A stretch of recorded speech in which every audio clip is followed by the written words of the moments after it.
जय हिंद दोस्तों, मैं आपका साथी अभिषेक जतवार स्वागत करता हूं आपका अपने YouTube चैनल अभिषेक जतवार इन्फॉर्म में। तो दोस्तों, आज के वीडियो में हम स्पेशली बात करने वाले हैं कि क्या एसएससी जीडी की भर्ती इस बार जो हो रही है, इसमें दोस्तों फिजिकल और मेडिकल अब जो आने वाला प्रोसेस है, ये फिजिकल मेडिकल साथ में होगा या अलग अलग होगा। तो मैं आपको बता दूं दोस्तों, इससे पहले जो होता था, चाहे कहो आप 2019 की भर्ती हो, 2021 की भर्ती हो या 2023 की भर्ती हो, उसमें आपका फिजिकल अलग से होता था और उसके बाद और एक मेरिट लगाकर आपका मेडिकल होता था। लेकिन क्या इस बार फिजिकल मेडिकल साथ में होगा, इस पर बात करेंगे। और मेडिकल में क्या क्या होगा इसके ऊपर बात करेंगे, क्योंकि खुद मैं पिछली बार मेडिकल फेट कैंडिडेट हूं और 1 नंबर से फाइनल मेरिट में छटा था। तो जो भी एक्सपीरियंस है वो आपको मैं यहाँ पर साझा करने वाला हूँ, ठीक है। तो दोस्तों, सबसे पहले बात करें कि क्या इस बार फिजिकल मेडिकल साथ में होगा, तो मैं बता दूं कि इस बार 90% चांस फुल है कि आपका फिजिकल और मेडिकल साथ में होगा। क्योंकि दोस्तों, आयोग ने देख लिया है कि बार बार अगर से कैंडिडेट को बुलाया जाता है तो उनको भी प्रॉब्लम होती है और कैंडिडेट को भी प्रॉब्लम होती है। तो उन्होंने जो पिछली बार काम किया, जिससे बहुत जो है शॉर्टकट तरीके से बहुत जल्दी से जल्दी आपका फिजिकल और मेडिकल फट से कंडक्ट हो गया, जिस कारण रिजल्ट भी जारी करने में उनको काफ़ी दिक्कत का सामना नहीं करना पड़ा। इसलिए देखा जाए तो फिजिकल मेडिकल साथ में होने के बेनिफिट ही है। तो जो है इस बार भी 90% चांस है कि फिजिकल और मेडिकल आपके साथ में ही होंगे। तो अब बात है कि फिजिकल मेडिकल साथ में होंगे, तो आपको मेडिकल को भी फिजिकल के साथ साथ प्रिपेयर करना होगा। क्योंकि क्या होता है, पहले फिजिकल होता है, उसके बाद मेडिकल होता है। तो क्या करते हैं कैंडिडेट, जिनको जो भी प्रॉब्लम होती है, वो मेडिकल पॉइंट को ठीक करने के लिए समय मिल जाता था। लेकिन अभी आपको क्या होता है कि आपका फिजिकल मेडिकल साथ में होगा, तो आपको साथ में ही जो है आपका लेकर के चलना पड़ेगा आपका मेडिकल पॉइंट को भी, ठीक है। तो मैं बता दूं कि मेरा एक मेडिकल पॉइंट था जो मेरा आई का था। आई विज़न मेरा कमज़ोर था, मेरा 6/9 और 6/18 ये विज़न था। और एसएससी में 6/6 विज़न लगता है, मतलब दूर से जो एक आई चार्ट पढ़ना पड़ता है उसको पूरा पढ़ना पड़ता है। तो क्या हुआ कि मुझे पता चल गई थी मेरी प्रॉब्लम और फिजिकल मेडिकल साथ में होने वाले थे। तो मैंने अपने आँखों का लेज़र सर्जरी करा लिया था, ठीक है। तो मेरा आई विज़न 6/6 हो गया था। और क्या होता है कि आई का ये एक टेस्ट होता है और आई का एक टेस्ट होता है कि आपका एक डायरी रहती है, उसमें छुपे हुए नंबर रहते हैं, उनको आपको रीड करना पड़ता है, मतलब पढ़ना पड़ता है, ठीक है। तो ये मेन टेस्ट होते हैं एक प्रकार से देखा जाए मेडिकल में तो। लेकिन बाकी अब एसएससी की मेडिकल में क्या क्या होता है, तो मैं आपको फिर से एक एक पॉइंट को बताता हूँ। सबसे पहले होता है आपका flat foot check. Flat foot मतलब आपके पैर के जो तल्ले होते हैं वो सपाट नहीं होना चाहिए, उनमें जो है बीच में गैप होना चाहिए, ठीक है। ये तो फ्लैट फुट हो गया। उसके बाद आप आ जाते हैं सीधा नोकनी के ऊपर। नोकनी आपका तो नहीं है, घुटने आपस में मिल तो नहीं रहे हैं, ये देखा जाता है। थोड़ा सा भी गैप होना चाहिए, इतना सा भी, ठीक है। और इसके बाद आ जाता है सीधा आपका वेरिकोस वेन, आपके पैरों की नसें तो नहीं निकली है, ये चेक किया जाता है। नसें अगर से अभी निकली है तो उसका सॉल्यूशन है, आप चिंता मत कीजिए। अगर से अभी से आपको लगता है कि आपके ठीक ठाक नंबर आ जाएंगे, या फिर आपके फिजिकल की कट ऑफ लग जाती है और आपके विथ नॉर्मलाइज मार्क आपको पता चल जाते हैं और आपको ऐसा लगता है कि मेरा सिलेक्शन हो जाएगा प्रीवियस ईयर के कट ऑफ के अकॉर्डिंग, तो आप जो है अपना जो है इलाज करा सकते हैं आराम से, ठीक है।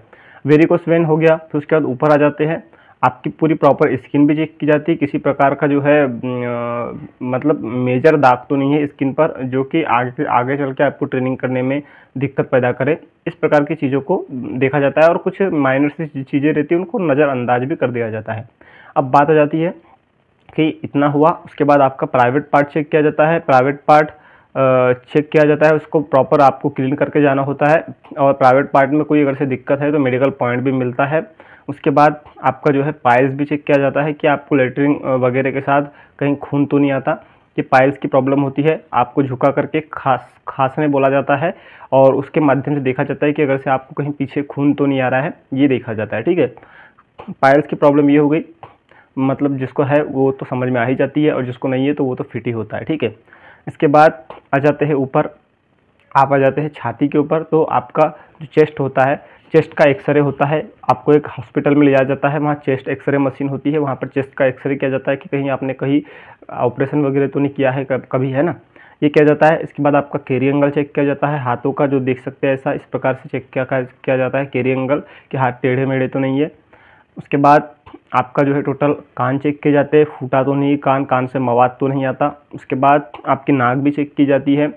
उसके बाद आपके आँख तो चेक मैंने बता ही दिया कि एक तो आई डिस्टेंस मतलब डिस्टेंस विजन मतलब टेस्ट होता है, और उसके अलावा आपका जो है आपको डायरी पढ़ना होता है, उसमें नंबर छुपे होते हैं उनको पढ़ना पड़ता है, ठीक है। उसके बाद आ जाती है आपके दांत की।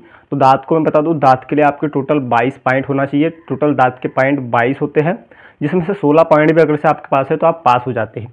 आपको मैं बता दूं कि आपके जो छोटे दांत होते हैं, ये छोटे दांत, इनके 1 पॉइंट मिलते हैं आपको, और 1 पॉइंट तब मिलते हैं जब उसके नीचे का और ऊपर का दोनों दांत स्वस्थ हो, तब उसके 1 पॉइंट मिलते हैं। और वैसे ही आपकी दाढ़ के आपको 2 पॉइंट मिलते हैं, और दाढ़ के 2 पॉइंट तब मिलते हैं जब नीचे की दाढ़ और उससे ऊपर मिलने वाली दाढ़ दोनों स्वस्थ हो, तब मिलते हैं, ठीक है। और अगर से इनमें से अगर से कोई एक खराब है तो मान के चलो आपका 1 पॉइंट कट जाता है। जैसे मान के चलो एक दांत खराब है तो एक दांत का पॉइंट कट जाता है, अगर से एक दाढ़ खराब है तो दाढ़ के 2 पॉइंट कट जाते हैं। मतलब दांत का 1 पॉइंट होता है और दाढ़ के 2 पॉइंट होते हैं, ठीक है। ये बात होगी। तो मेरे बता रहा हूँ कि मेरी 2 दाढ़ खराब थी, थोड़ा उसमें कालापन था, तो मेरे को 18 पॉइंट मिले थे, मतलब 4 पॉइंट मेरे कट गए थे, 18 पॉइंट मिले थे। तो 19, 20, 21, 22 4 पॉइंट कट गए थे, तो 16 पॉइंट में पास हो जाते हैं। मतलब अगर से आपका एक दांत टूटा है तो भी आपको दिक्कत नहीं करना है, और आपका अगर से दांत में कालापन भी है तो भी आपको दिक्कत नहीं करना है, ठीक है। टोटल आपके 16 पॉइंट है कि नहीं देख लेना है बस, ठीक है। और अगर से है तो उनको ठीक करा लो, और जहाँ 16 पॉइंट नहीं बन रहे तो उनको ठीक कराओ, और अगर से 16 बन रहे तो फिर दिक्कत लेने की बात नहीं है, ठीक है। बस आपके दांत क्लीन होना चाहिए, मेजर प्रॉब्लम मतलब उतना दिक्कत वहाँ पे नहीं जाती है। तो ये सब चीज़ें हो गई, मैंने आपको पूरा बता दिया। बाकी मैं फिजिकली भी आपको बताऊँगा किसी एक कैंडिडेट को खड़ा करके किस प्रकार से आपका टेस्ट होता है वहाँ पर। और रही बात मेडिकल और फिजिकल, तो साथ में होने के पूरे आसार है, 90% चांस है। और आंसर के आपकी 7 मार्च के आसपास देखने को मिल ही जाएगी, और जैसे आंसर के आती है उसके 1 मंथ बाद रिजल्ट आता है, और उसके 1-1.5 मंथ बाद आपकी रनिंग हो जाती है। मतलब आसार है कि भैया मई जून में आपके फिजिकल कंफर्म हो जाएंगे, फिजिकल मेडिकल, और उसके 1-1.5 महीने बाद तो रिजल्ट आ ही जाता है, आपको पता है।